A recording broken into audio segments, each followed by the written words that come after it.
प्रदोष का दिन और प्रदोष काल का समय, और बस वही प्रदोष का दिन और प्रदोष काल के समय में शिव का स्मरण आ गया।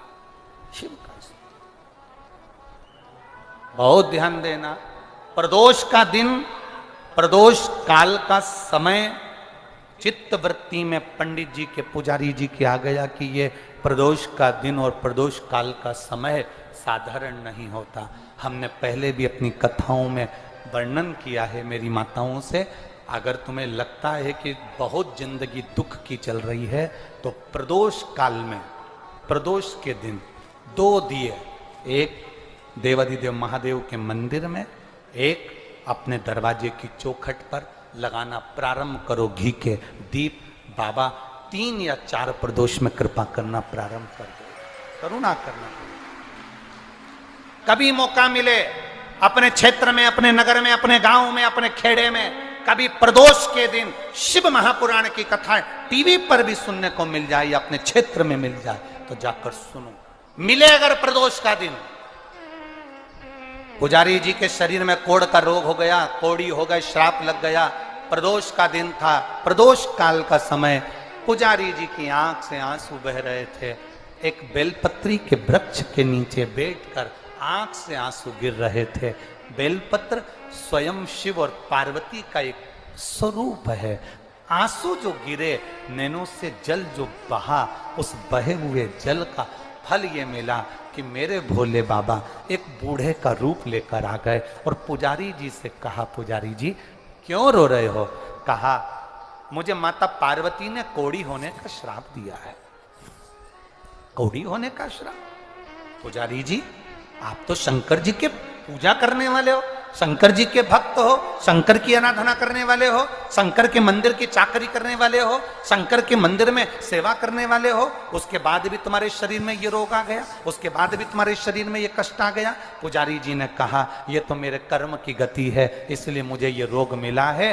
तो बूढ़े का रूप रखे हुए महादेव ने कहा, पुजारी जी फिर घबराते क्यों हो? अगर रोग उसने दिया है तो मिटाने वाला भी वही होगा। शंकर की आराधना करना प्रारंभ करिए।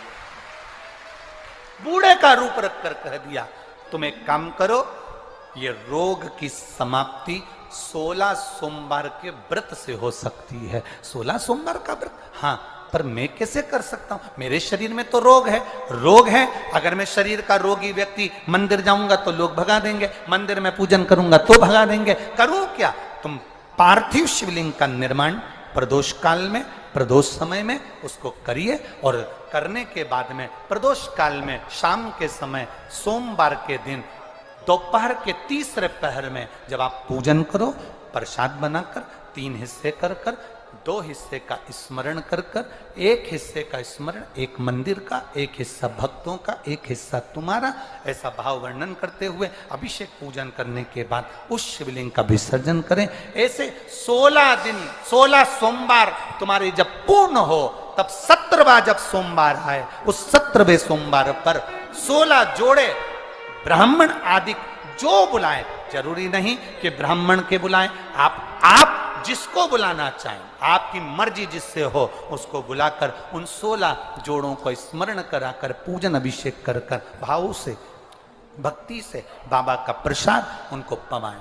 और सुनो, अगर मान लो तुम्हारे पास में इतना पूंजी भी नहीं कि तुम 17वें सोमवार को इतना उद्यापन में लगा सको, तो तुम्हारी भाव के अनुसार 17 सोमवार जो 17वां हो उसमें कोई प्रसाद का निर्माण कर कर 17 जगह पर जोड़ों को वितरित भी करवाएंगे तो भी वही फल आपके प्राप्त हो जाएगा। ये आनंद का होगी। जी ने कहा, पुजारी जी बोले, क्या सही में मेरा ये कोढ़ी का रोग समाप्त हो जाएगा? क्या मेरा कोढ़ का रोग समाप्त हो जाएगा? शंकर भगवान कहते हैं, तुम शिव के भरोसे रहिए। जब शिव के भरोसे रहोगे तो फल मिलेगा। श्री शिवाय नमस्तुभ्यं। एक बात बहुत अच्छे से समझ लीजिए, जिसके घर में क्लेश होता हो, अशांति रहती हो, क्लेश रहता हो, या छोटी छोटी बात पर विवाद चालू हो जाता हो, या पति पत्नी में, परिवार में, सास बहू आदि कादिक में कहीं ना कहीं कुछ अगर विवाद रहता हो, तो शास्त्र कहता है, This video is powered by Shri Shivaya Namastubhyam. ऐसा बेलपत्री की डंडी रहती है ना, और ध्यान दीजिएगा महाराज, ध्यान दीजिएगा। जैसे ये बेलपत्री की जो डंडी होती है, डंडी का जो भाग होता है बेलपत्री की, ऐसा बेलपत्री के 7 भाग ले लो, मतलब बेलपत्री 7 ले लीजिए।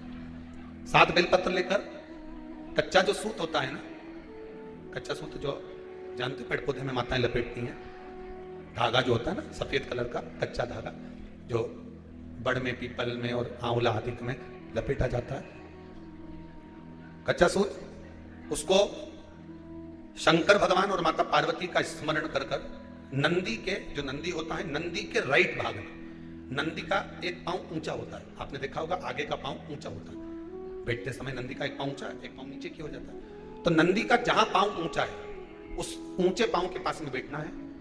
कच्चे सूत पर उस बेलपत्री के जो 7 गुच्छ हैं, 7 जो बेलपत्री के भाग हैं, 7 बेलपत्री हैं, उसको अपना नाम गोत्र स्मरण कर कर उस कच्चे सूत को लपेटना है महाराज। लाल कलर का चंदन उस बेलपत्री के पत्ते में जो अग्रभाग होता है, सबसे आगे का भाग, 7 में लाल चंदन लगाना है महाराज। उस चंदन को लगाकर आप प्रदोष के दिन, प्रदोष काल में शंकर भगवान को समर्पित अगर करते हैं, तो जिस घर का गोत्र बोला है उस घर में कभी क्लेश नहीं हो सकता, उस शांति का अनुभव, उसमें क्लेश नहीं हो सकता। एक धागा होता है पक्का धागा, एक धागा होता है कच्चा धागा, बहुत ध्यान दीजिएगा महाराज। पक्के धागे से नहीं लपेटना सफेद, कच्चा जो धागा पीपल में, बड़ में या आंवला आदि में जो हम लोग लपेटते हैं पूजन करते समय, वो कच्चा धागा। और एक बात और आपको कहने, कभी जीवन में आपको लग रहा हो कि मैंने 2-3 व्यापार करके देख लिए और घाटा ही घाटा हो रहा है, इसमें मुझे तरक्की नहीं मिल रही है, इसमें मुझे उन्नति नहीं मिल रही है, या कर्जा बढ़ रहा है, घट नहीं रहा, और बहुत कर्जा बढ़ रहा है, तब एक प्रयोग जरूर करिएगा, तब बन सके प्रदोष के दिन एक धतूरा भगवान शंकर के शिवलिंग के ऊपर रख दीजिए। जब तुम्हें लगे कि मैंने 2-3 व्यापार बदल कर देख लिए, चल नहीं रहे, या कर्जा बढ़ रहा है, घट नहीं रहा, तब एक धतूरा भगवान शंकर के ऊपर रख दीजिए। धतूरा रखने का एक नियम होता है, धतूरे की जो डंडी होती है, देखिए छोटी सी डंडी होती है धतूरे में, वो डंडी धतूरे की आप जहां बैठे हो उससे विपरीत होना चाहिए। धतूरे की डंडी आप इधर बैठे हो तो धतूरे की डंडी उधर।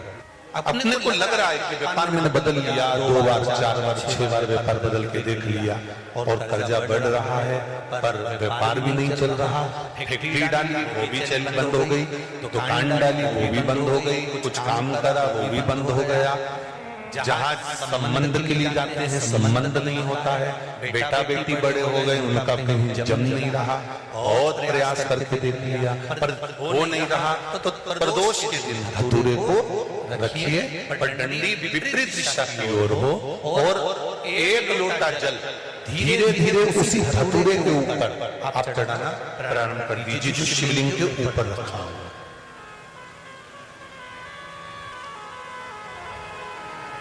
महाराज हाटकेश्वर महादेव का नाम लेकर, कौन से महादेव, जम के बोलो जरा, हाटकेश्वर महादेव का नाम लेकर जो जल समर्पित करा जाता है, और उस जल को समर्पित करने के बाद उसी धतूरे को वापस घर में ले आया जाता है, वापस लिया।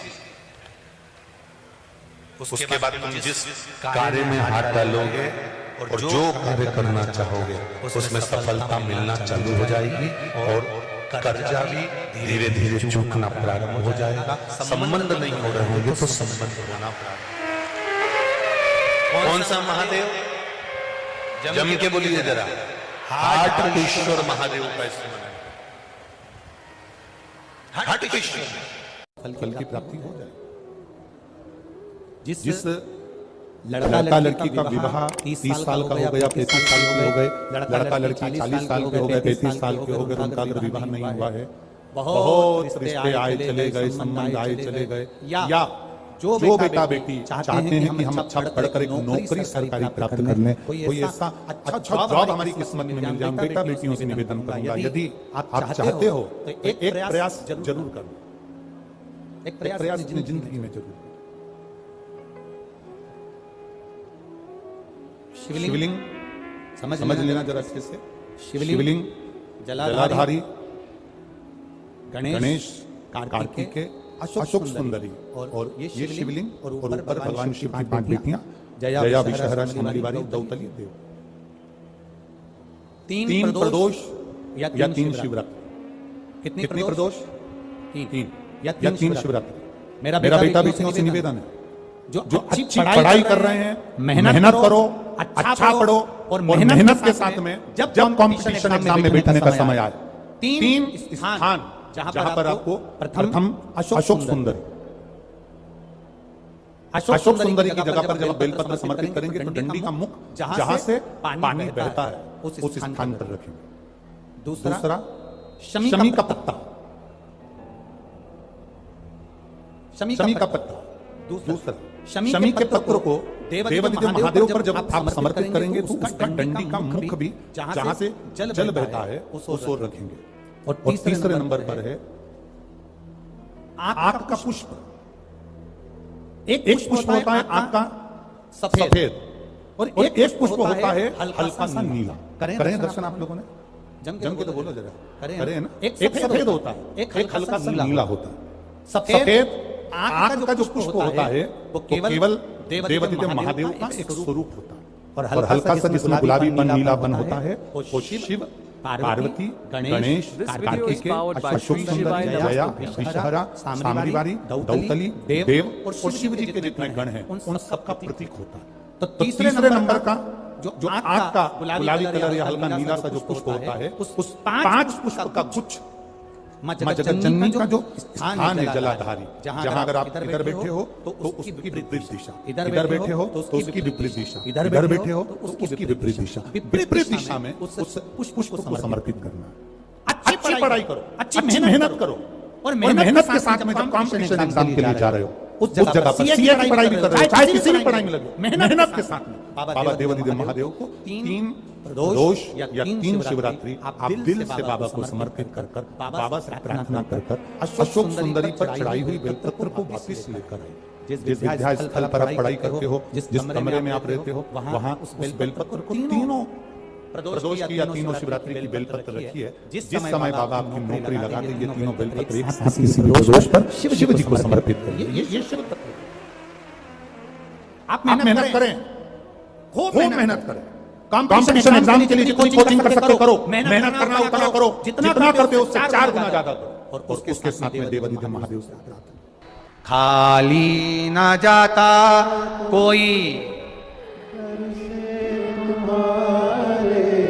खाली ना जाता कोई, दर से तुम्हारे मैं भी खड़ी हूँ नहीं, बाहें पसार मैं भी खड़ा हूँ नन्ही बाहें पसार। श्री शिवाय नमस्तुभ्यम दोस्तों, जैसा कि आप सभी जानते हैं कि 27 सितंबर बुधवार को एक प्रदोष काल का विशेष महत्व है, क्योंकि इस बार गणेश जी का भी दिन है और साथ ही साथ प्रदोष भी एक साथ दोनों तिथि लग रही है, जिसका एक अलग ही महत्व होता है। और इस दिन कोई भी मनोकामना आपकी, अगर आप सच्चे दिल से इन सभी उपायों को मानते हैं तो आपकी सभी प्रकार की मनोकामनाएं जो है ना पूर्ण होती है। पंडित प्रदीप मिश्रा जी ने इसमें सारे तरीके बताए हैं कि किस तरीके से अपने घर में आप लक्ष्मी लक्ष्मी का वास कर सकते हैं। और किस तरीके से अगर आपके घर में कलह का माहौल है, क्योंकि कलह का माहौल किसी भी घर में लक्ष्मी का वास में आने से रुकावट पैदा करती है।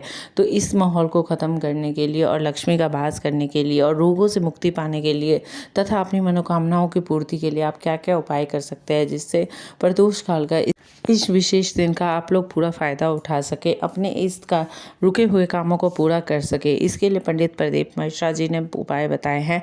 आप सभी भक्त इन सभी उपायों को जरूर करें, सच्ची आस्था सच्ची श्रद्धा के साथ करें। और आपको अगर वीडियो पसंद आए तो चैनल को सब्सक्राइब करते हुए जाइएगा। साथ में कमेंट में राधे कृष्णा, जय श्री नारायण, श्री शिवाय नमस्तुभ्यम, ओम नमः शिवाय लिखते हुए जाए ना, क्योंकि भक्तों आपकी मनोकामनाएं पूरी होगी तो हम सभी भी इससे बहुत ज़्यादा खुश होंगे। पंडित प्रदीप मिश्रा जी भी यही सब चाहते हैं कि सभी भक्तों की जितने भी कष्ट हैं वो सभी अवश्य दूर हों। और मैं कामना करती हूँ आप सभी भक्तों की जो भी मनोकामनाएं हैं वो सभी अवश्य ही पूर्ण होगी।